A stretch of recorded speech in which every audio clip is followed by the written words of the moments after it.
Hello मित्रों, जय श्री कृष्णा। आज हम आपके सामने लेके आया हूँ अनोखा मिलन।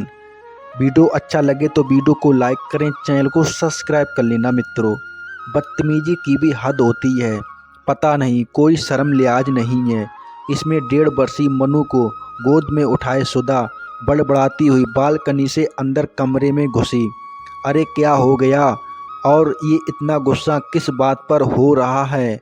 मोहन ने अपनी पत्नी सुधा का तमतमाया चेहरा देख पूछा। वो सामने वाली सोसाइटी में कोने का दूसरी मंजिल का फ्लैट है ना? उसकी बालकनी में से एक बूढ़ा खूसट कई दिनों से मुझे घूर रहा है, सुधा ने मुंह बनाकर कहा और गोद से नन्ही सी मनु को बेड पर लिटा दिया। ये बात सुनकर मोहन ने बाहर बालकनी में से जाकर देखा तो सामने वाली सोसाइटी में एक सफ़ेद दाढ़ी वाला बूढ़ा अपनी बालकनी में टहलता हुआ दिखाई दिया। लगता है कोई नया परिवार अभी हाल ही में आया है, मोहन अंदर कमरे में जाकर सुधा से कहा, जो मनु को थप्पियां देकर सुलाने का प्रयास कर रही थी। हाँ, यही कोई 15-20 दिन ही हुए हैं आए, और पर मुझे बालकनी में सिवाय उस बूढ़े के कोई और कभी नहीं दिखाई दिया। जब देखो तभी कुर्सी डालकर बैठा मिलेगा तो कभी टहलता हुआ, मगर नज़रें इधर हमारी बालकनी पर ही लगाए रहेगा। बूढ़ा खूसट अपनी सफ़ेद बालों का अपनी उम्र का भी ख्याल नहीं करता। सुधा लगातार बड़बड़ाती रही, हु इन फ्लैटों में बूढ़े बेचारों भी क्या करें, बस ऊपर टांगे रहते हैं। बालकनी में थोड़ा टहल लिया या बैठकर धूप सेंक ली, तुम बेकार ही बेचारे पर गुस्सा हो रही हो। मोहन ने हंसते हुए सुधा को समझाने का प्रयास किया। बेचारा अकेले या मनु को लेकर जब भी बालकनी में जाती हूँ तो इस खूसट की नज़रें इधर ही गड़ी मिलती हैं। और तो और, सुधा कहते कहते रुक गई। और क्या सुधा, मत पूछो, कल शाम तो इसने हद ही पार कर दी। ये मोबाइल लेकर खड़ा था और सच कहूँ तो मुझे लगा कि इसने चुपके से मेरी फ़ोटो भी ले ली। क्या तुमने ये कल ही क्यों नहीं बताया मुझे? ये सुनकर मोहन को भी उस बूढ़े की इस हरकत पर गुस्सा आ गया। ठहरो, अभी जाता हूँ और लेता हूँ उस ठरकी की क्लास। रुकिए, मैं भी चलती हूँ। उस बूढ़े की ऐसी अक्ल ठिकाने लगाऊंगी कि याद रखेगा, और यह वहाँ झांकना ताकना हमेशा को भूल जाएगा।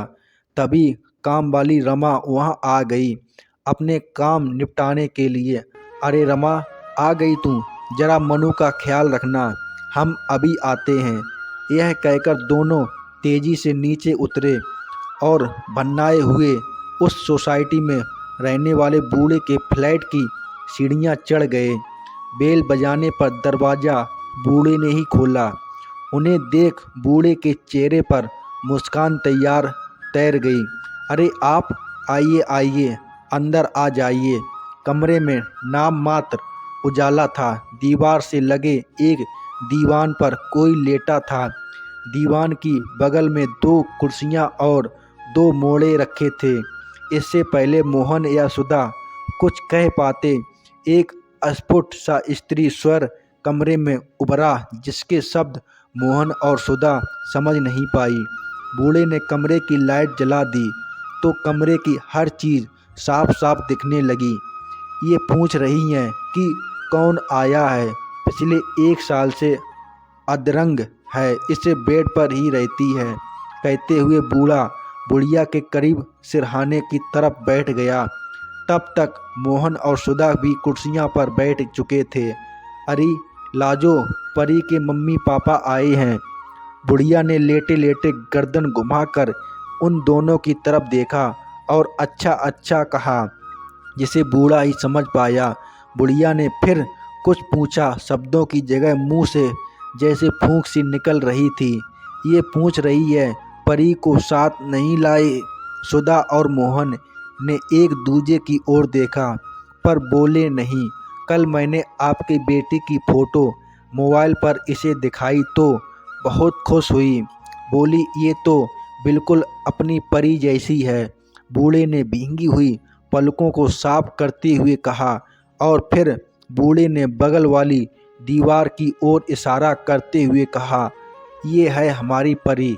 दीवार पर एक जोड़ा 2-2.5 साल की बच्ची को उठाए मुस्करा रहा था। ये आपके बहू बेटा और पोती सुधा के मुंह में बहु मुश्किल से ये शब्द निकले। हाँ हाँ, बिल्कुल ठीक पहचाना बिटिया, तुमने बूढ़े के चह कर कहा।